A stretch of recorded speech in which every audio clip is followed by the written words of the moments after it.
Hi everyone, and welcome to Monday's General Hospital recap. As always, don't forget to subscribe so you don't miss any of our videos or recaps. So real fast, before I talk about what happened on Monday, I want to get my thoughts out on what's going on with this whole Steve Burton returning and Rebecca Budig leaving, aka being fired from General Hospital. I have a lot of feelings about it, basically. So Steve Burton, all the love to him, honestly. He, obviously was an iconic character on General Hospital, and I had the honor of meeting him back in 2010 at a fan meet event. I have a picture somewhere with me and Brandon Barish and Scott Reeves and Bradford Anderson. But, because I saw Port Chuck, I know, 2010, 7 years ago, and, it just, the whole thing is kind of like, I can't believe he's coming back, I don't know what they're going to do with his character. Personally, I'm someone who really likes what Billy Miller did with the Jason character. I like this new iteration that we're having, so I don't know how they're going to work that out. There's been theories that there's going to be like 2 Jasons or this, that, and I'm like, I don't know how that's going to work, but, glad to have him back, and we'll see what happens, and hopefully Billy Miller doesn't get kind of, pushed to the side in all this, because I think he's done amazing work. And now for Rebecca Budig leaving. Okay, so if this had happened like a year or a year and a half ago, I don't know if all of us would have, okay, obviously the actress is amazing, but just character-wise and what they had her doing-wise, if we would have minded as much. But they make her Elizabeth's sister, and, they give her this whole storyline with Finn, and they finally make her someone that we can root for, that we want to root for, and that we've, seen her go through so much. And now she's gonna be gone?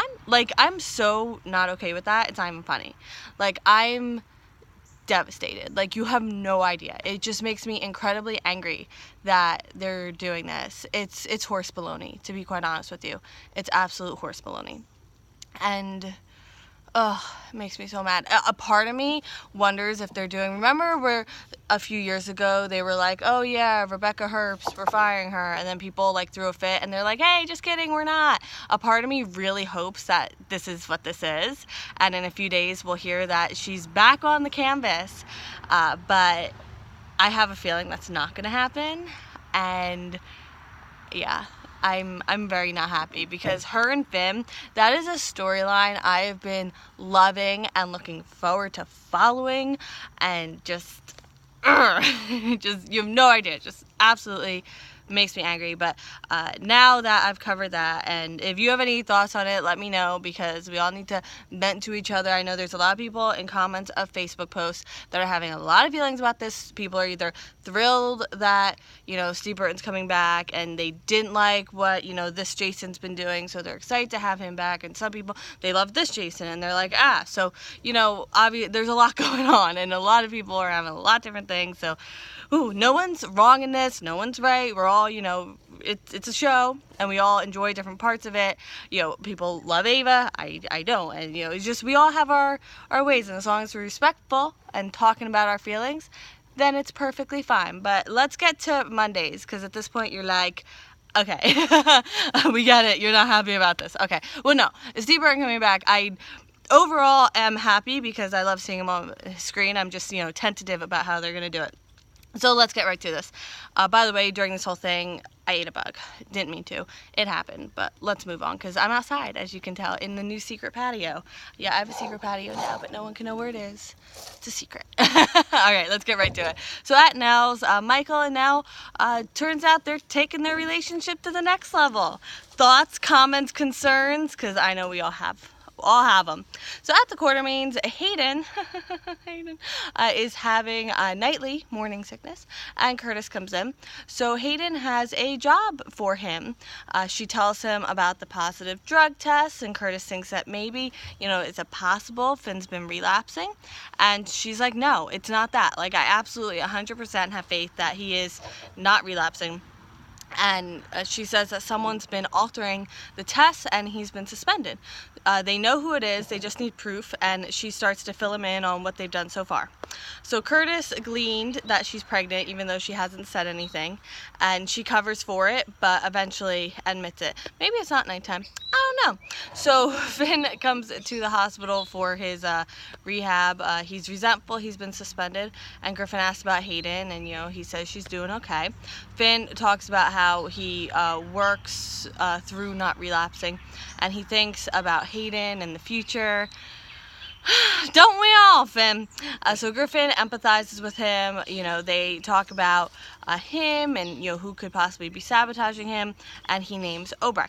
So then Obrecht approaches him and makes sure that he's there for treatment only because this is her business.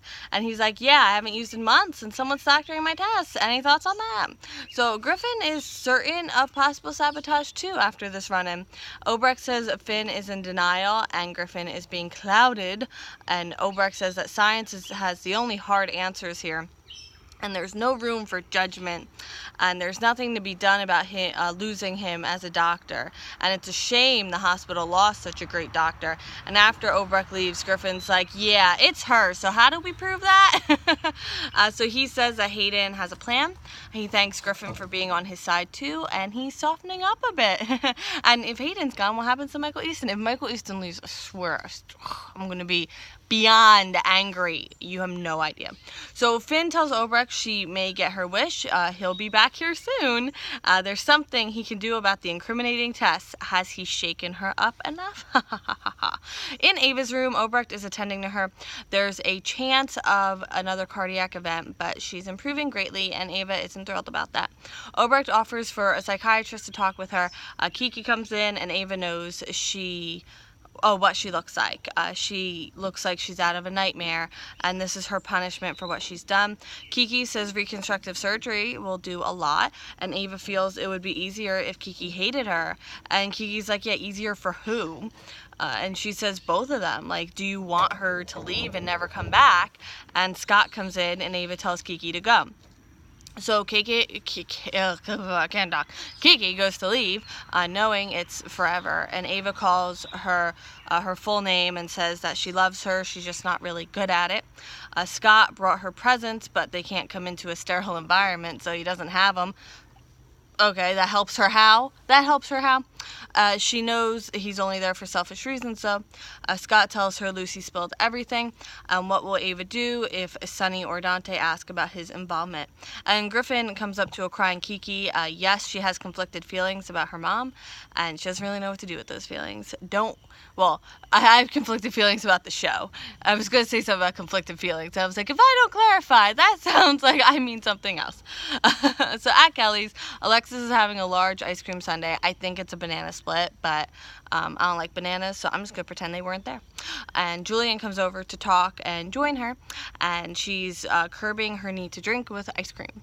Julian wants to talk her through this. She just says that, she just wants something different than the summer nostalgia and looking back on when she was happy.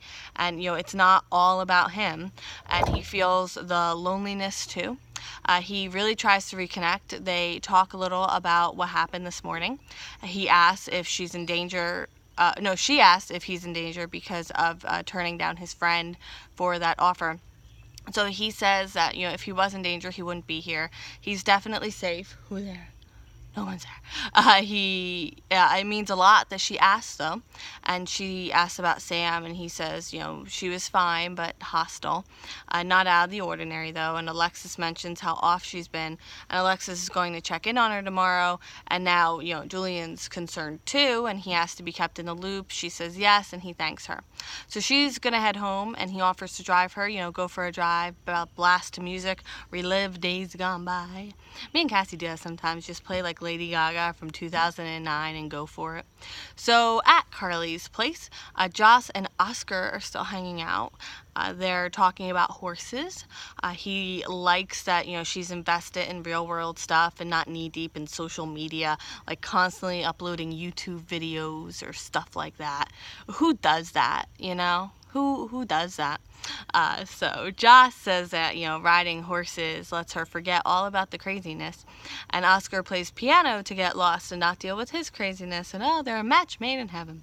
So they're about to kiss, and Bobby's car arrives and did you not account for her, or is that a surprise? So Bobby comes in, no time to put anything away. The hot tub kids have already been sent home, and now Oscar has to go, and Jocelyn is in so much trouble. So Jocelyn says Trina brought friends and drinks. She didn't plan on that. And Jocelyn said, she just wanted to have fun and not think about anything else. She did, but it won't happen again. So she's worried about her telling Carly, and she's like, yeah, I'm definitely going to tell your mom, 100%. So Josh tries to talk her out of it. No. See, all of us who've once been a teenager know that is a futile action. Don't do it. And she just asked to make sure Carly doesn't, take her life away, and, why burden her with more problems. And Bobby tells her not to manipulate her, but she's a Spencer, and she's Carly's daughter. This is only gonna get worse. And Jocelyn asked to do, I don't know what I was writing. But, one mistake doesn't make her a total screw up, and, they love each other. And Bobby tells her just clean the place up. I've had enough. So in Puerto Rico, Carly and Sonny seem to be reconciling a bit, but Carly pulls away. She's very conflicted. A lot of conflicted feelings in this episode.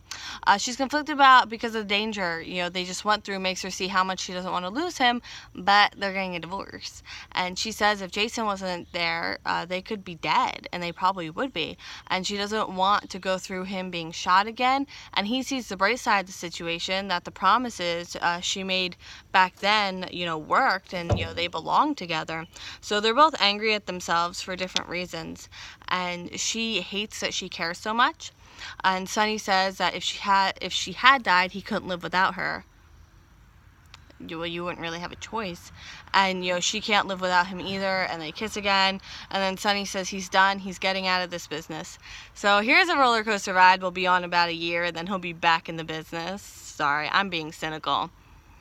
So now NC. Ava says that she won't tell anyone about Scott's involvement. He's lamenting over the dosage. If only I would have gotten the right dosage. They wouldn't have figured it out. Honey, really? That's what you're lamenting about? And she's like, it doesn't matter. She's just tired, and she tells him not to come back. So Griffin tells Kiki Ava needs her right now, and there's counselors and resources for her. Forgiveness lectures don't work. People need to find it in themselves, and he just hopes she gets peace of mind. Kiki looks in on Ava and walks away. Hayden doesn't feel the way she thought she'd feel when, being pregnant, and she doesn't know if she wants to be a mother. And then Finn kind of comes in and hears that, but they don't see her because she's talking to Curtis. Alexis tells Julian she's not letting him in again. Michael and Nell seem happy. Thoughts, comments, concerns. Jocelyn is cleaning but missed one bottle. All it takes. Carly won't know anything unless Bobby says something or she finds the bottle. Sonny's gonna cut the violence and that part out of his life, and he wants to do everything he can, and Carly doesn't believe he can do that. So that is it for Monday's Drama Hospital. I will see you in 0.2 seconds because it's another uploading thing, and I will have more news later about situations, but just everything's good and everything's calm and everything's happy. So I will see you in 0.2 seconds, and have a great 0.2 seconds. Really make the best of it, okay? 1, 2, 3, go.